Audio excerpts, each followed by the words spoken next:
The mashed potatoes were still steaming when Mom looked me dead in the eye and said, "You're just a burden, Aaron. Always have been." The room went dead silent. Her fork hovered in the air. Then Luke, my brother, the golden boy, actually laughed. "At least I make this family proud," he smirked, clinking his wine glass with his girlfriend, Danielle. That broke it. For 5 years, I had been the invisible glue holding this family together. Mortgage, utilities, medical bills. I paid it all secretly so Dad wouldn't feel emasculated. I was the safety net.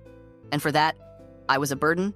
I didn't yell. I didn't flip the table. I just stood up, silence ringing louder than any scream, and walked out. The drive home was quiet. No radio. Just Luke's smug voice on a loop in my head. "At least I make this family proud." Fine. Let's see how proud he makes them. That night, I opened my banking app, unlinked their mortgage, canceled the utility autopay, deleted every transfer scheduled for their accounts. It felt like coming up for air after nearly drowning.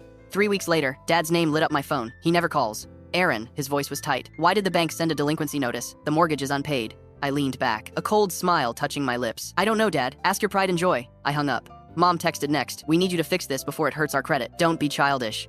Not sorry, not thank you for 5 years of free housing, just a demand. I left her on read-through. My cousin Rachel, I heard the spin they were putting on it. Mom told the extended family I was having a mental breakdown, lashing out because I was jealous of Luke. Christmas came and went with no invite, just a Facebook photo, Luke in a suit, Mom smiling. Caption: "Grateful for family. The ones who matter stick together." It stung, but I waited. January brought the crash. Rachel told me Luke got fired for expense account irregularities. 2 days later, Luke left a voicemail. No apology, just a pitch. He needed startup capital for a guaranteed win business idea. He treated me like an ATM. I didn't respond. Then, he crossed the line.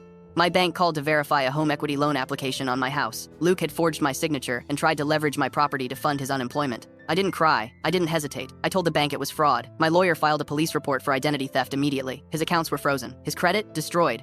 Luke called me screaming. "Dude, you can afford it. I'm trying to build something. Why do you have to ruin everything?" "You committed a felony, Luke," I said, and blocked his number. Without my money or Luke's fake success, my parents' house, the one I'd kept afloat for half a decade, went into foreclosure. The auction date was set. I formed a generic LLC, hired a proxy bidder, and waited. When the gavel dropped, I bought the house for pennies on the dollar. They had no idea. I drove by the night the sheriff taped the eviction notice to the door. I saw them through the kitchen window. Mom slumped at the table, Dad staring at nothing, Luke pacing like a trapped animal. They were sitting in my house. The final vacate order gave them 10 days, no extensions. A week later, I ran into them downtown outside a bank, looking desperate. Mom locked eyes with me, her lips parting like she was about to beg. I just nodded once, cold and distant, and kept walking. That night, I got a text from her. "Why are you doing this? We're still your family." I typed back one line. "No, you said I was a burden, so I removed myself."